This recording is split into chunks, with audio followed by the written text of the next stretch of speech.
Guys good evening. তো সময় এখন 4:41 প্রায় বিকেলবেলা। আমি একটু কাজে যাচ্ছি উত্তরপাড়ার দিকে।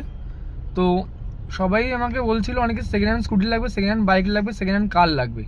তো রিসেন্ট আমি স্টার্ট করেছি second hand scooty, car and বাইকের সেল। তো যারা রিকোয়ারমেন্ট আছে অবশ্যই আমাকে পিং করতে পারো একটা। আমি সবাইকে কয়েকটা স্টক আছে আমার কাছে, যেমন হন্ডা আছে, হিরো আছে, আর হন্ডা আছে, হিরো আছে, আর টিভিএস আছে। তো টিভিএসে কয়েকটা স্টকই আছে, তার জন্য ওটা আপাতত আমি স্টকটা পাঠাতে নাও পারি।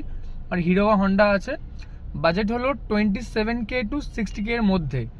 আপাতত স্টকে আছে হলো আমাদের Honda Activa 6G, Honda deo, Honda Activa আছে, আর হিরো আছে মাইস্ট্রো।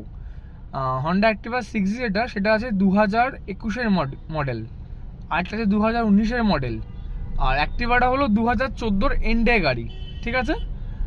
আর কার যেগুলো আছে সেগুলো আমি এই মুহূর্তে সালগুলো জানি না, আমাকে জেনে বলতে হবে।